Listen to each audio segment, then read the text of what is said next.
Hi friends, welcome back to the Checkout Guy YouTube channel.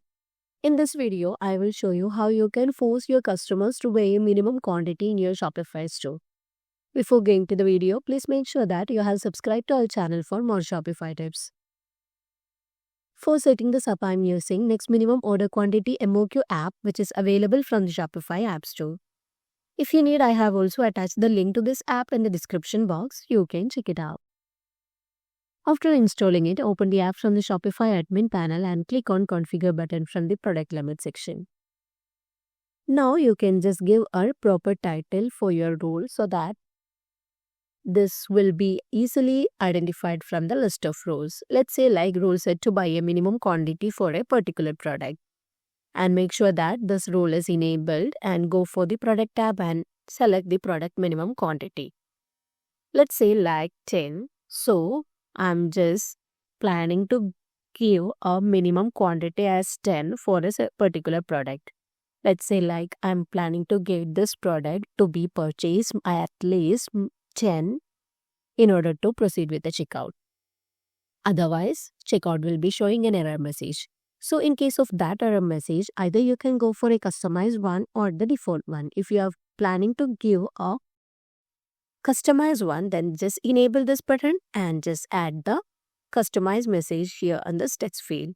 Otherwise, just keep it disabled so that there will be a default message showing in the checkout page. And if you want to show this error message within the cart page itself, then enable this, and otherwise keep it disabled. And if you have multiple rules to set it, then click on add new item and go with the set of rules here.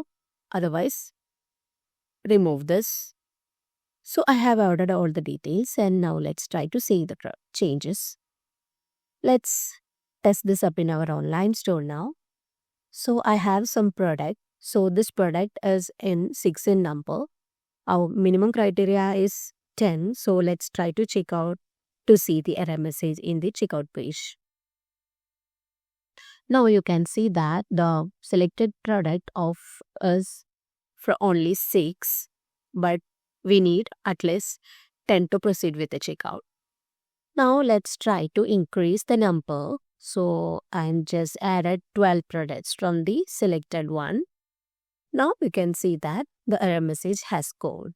Even though this product is in 3 number, we didn't apply any rule for this particular product. So this rule or the error message won't be available for this product. So that's how you can force your customers to buy a minimum product quantity in your Shopify store. So while you're waiting for, just grab the link from the description box and try this out in your online store. If you find this video helpful, don't forget to subscribe to our channel, and also please do like, comment and share. Thanks for watching.